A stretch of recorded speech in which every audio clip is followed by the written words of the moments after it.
Alright, latest update tayo dito ulit sa NAIA Terminal 3 or Manila Airport, no? Or Ninoy Aquino International Airport number 3 or Terminal 3.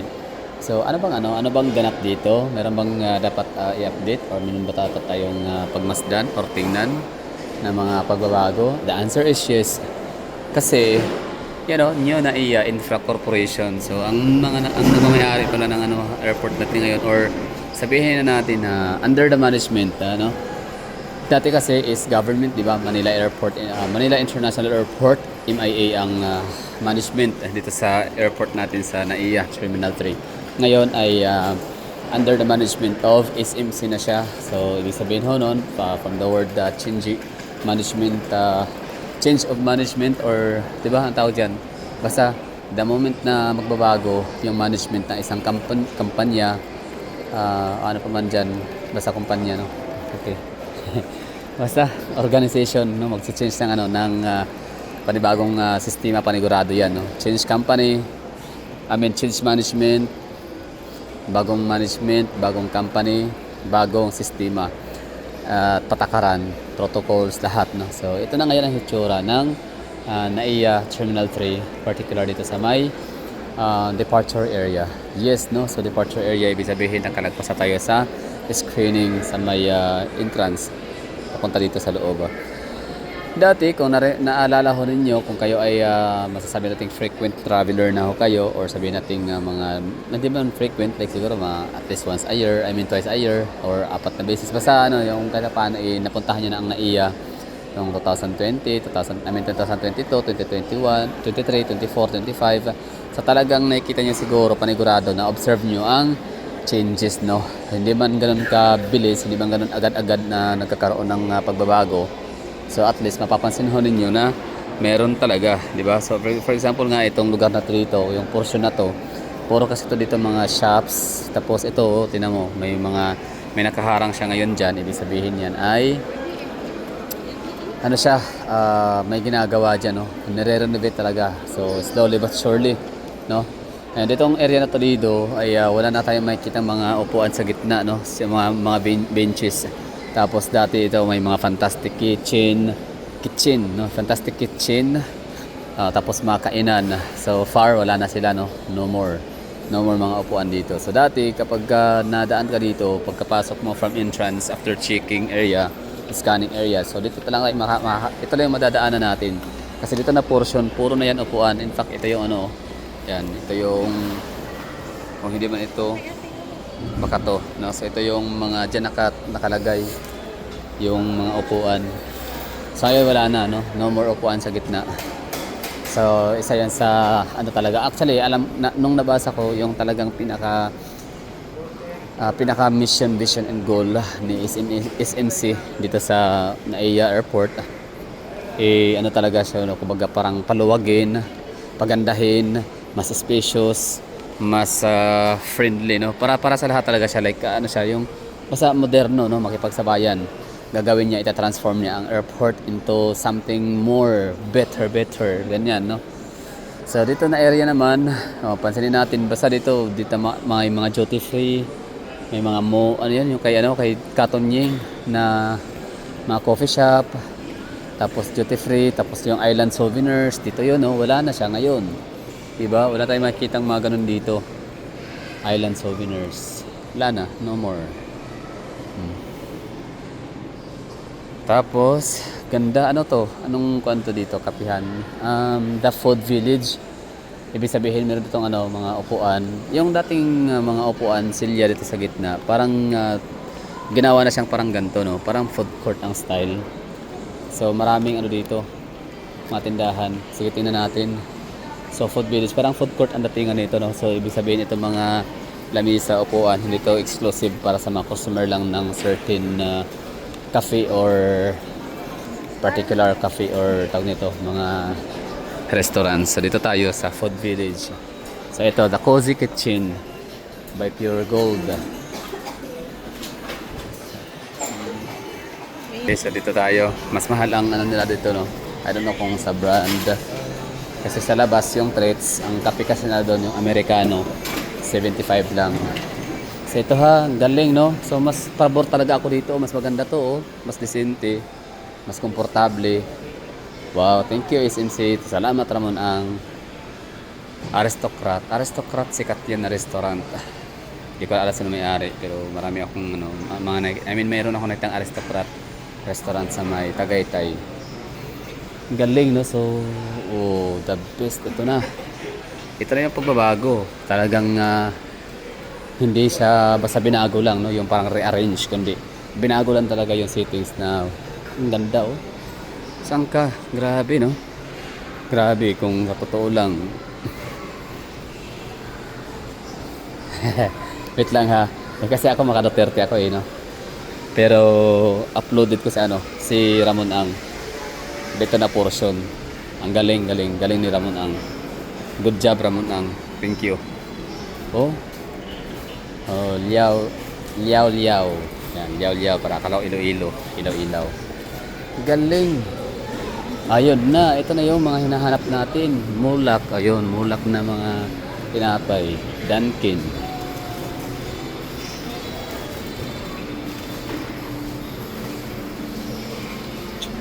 Coffee. Wow. Ito na, ganda oh. Grabe, sino ba ang hindi matutuwa dito? The best. Grabe ang galing, no? Wow, isa ako sa pinakamasaya. Isa ako sa pinaka na-happy sa nakita kong to. Ang huli kong punta dito pala sa NAIA ay Terminal 3. August 2025. So, nung time na yon na andito ako, di pa to open. Galing. So, tinanong ko si Kuya, December ang opening. Kagaya din dun sa baba. December din yung opening sa yung mga bagong coffee shop dun sa unahan. Galing, nakakatawa, no? At least hindi tayo parang mukhang mga pulubi na nakaupo sa gilid ng mga upuan. Hindi tayo parang mga mukhang pulubing kawawa. Hindi. Na doon nakaupo sa gitna. Kasi dati, para talaga siyang bus terminal ang datingan. At least airport na to ngayon. Ito yung legit na airport. Hindi ito exclusive lang ha sa mga mga may-ari ng tindahan, kundi ito ay provided talaga ng mga lamisa. Galing, ginawang disente. Pero, ang terminal fee, kumusta? Well, mamaya tingnan natin yan. Titingnan natin yung terminal fee sa ating mga nabook na mga ticket. Makukompare natin yan. So baka dinagdag. Pero okay lang, worth it. Ganun din naman eh. Sabihin natin na yung terminal fee, let's say 300 pesos dati. Kasi yung ginawang 400 pesos. Di ba mas mahal pa rin yung let's say 500 pesos yung terminal fee. Mahal pa rin yung tawag nito 300 pesos. Kasi wala tayong makikita maganda. Dito yun isipin mo yung mga upuan dito lang sa gitna, nakahilera. So para siyang bus terminal na senaryo ngayon, tinan mo. Di ba? So ang hallway talaga siya. Kung ang bobo pala ng mga nagdaang mga administrasyon. Ang galing. Diyan natin marirealize na we deserve better, mga Pilipino. Huwag tayo makontento. Huwag tayong makontento. Natin, i-pressure, i-push pa natin yung mga leader natin to work hard, no? To think big, to think more. Diba? Ganda I mean, ganda dun. Pero dito na area, wala pa na bago dito. Ganun pa din. Ayan si Cotton Jinx pala. Okay. So ganun pa rin wala pa rin na bago sa area na to dito. Pero doon sa unahan sa nadaanan natin ay okay na. So far, so good na siya. Okay, yung upuan ganun pa din. Nothing's changed. Okay, yung aircon, grabe ang ginawa, ang lamig. Okay, ito yung latest natin update sa lugar. Ang ganda, malinis na. Doon sa unahan. Ito hindi pa. Siguro pinakahuli na ito gagawin, no? Ano sa tingin nyo?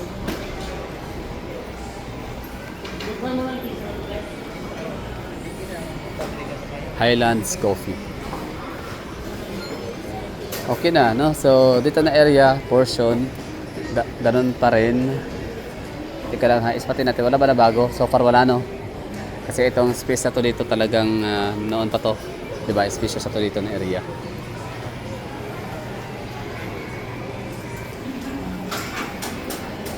So, January pa rin ngayon, katapusan, no?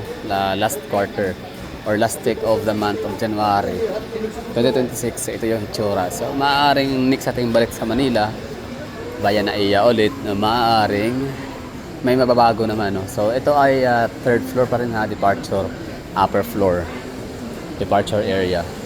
Yan sa ilalim kasi mostly doon ang mga boarding gate ng mga bound for south part of the Philippines, no? Mga Iloilo, Bacolod, Cebu, Bohol, Davao, Jensan, Butuan, at kung ano pa. Diba? Galing, no? So, sino ba ang nakadaan na dito? Nakadaan dito December, no? Na nakita yung yung changes. Ganda, grabe, natutuwa ako. Happy ako para sa ating mga kabayan lahat. At tayo as Filipino as a whole, masaya ako, happy ako para sa atin lahat. Kasi nga, kahit paano, madadagdagan naman yung mababawasan naman yung mga negativity sa ating bayan. Diba? Grabe, Philippines is the worst airport. Nang sa time ni Digong, ang Philippines ay number 7, landed into 7th place as a most improved airport in Asia or of the world. I don't know. So, balik tayo dito. Sa kabila, grabe ang lamig, yung aircon. Okay, so sa naman, sa time ni Bongbong Marcos, worst airport ulit.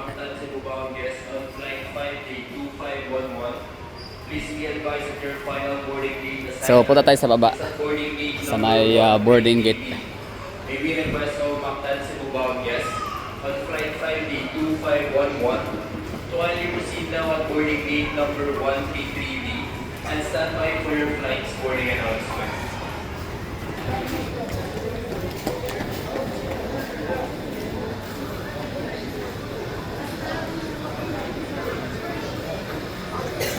At grabe yung revenue na na-remit ni SMC ninyo na iya sa ating government funds. Ang laki. Nakailan na ba? Nakasulat yun 50 plus 70 billion. So ilan na yun? 120 billion. O di ba? Ang laki. Sa loob lang ng 2 taon. Wow. Sana all. I mean, congratulations, no? Both sa atin, mga Pilipino, and congratulations kay SMC company. At least kumita sila. Pero ang pinakamalaking congratulations sa ating gobyerno ngayon. Siyempre, tiba-tiba, alam niyo na, 120 plus billion, saan mapupunta kaya yun? Diba? Wala namang project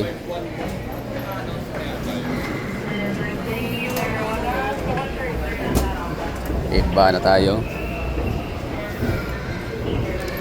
Tingnan natin baka meron ding pinagbago, merong in-improve dito sa ating paboritong soki natin na boarding gate area.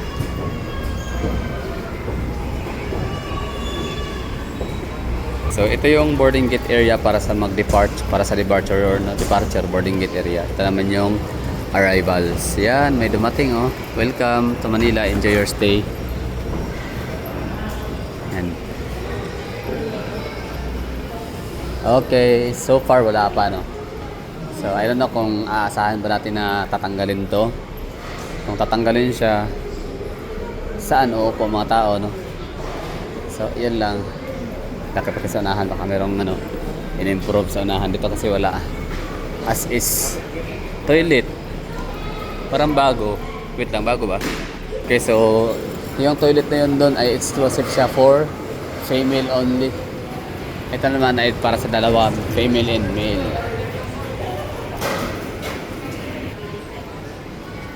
Yun, Army Navy, pinakauna kong kinainan dito. Ako yung nakapagbiyahe dati, 2010, pero di pa naman yun dito. Hindi yun dito. Domestic yun It's just air.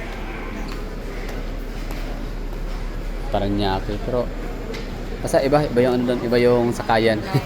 Dito yan, Army Navy. Nakakain ako dito dati. Andiyan pa rin sila. So okay na, we're done. So far parang wala mga changes dito na area. Wala nagbago.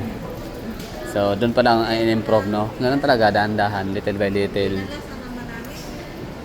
Hanggang sa makita talaga natin yung napakalaking pinagkaiba noon at ngayon. From worst into more, Voice better. center information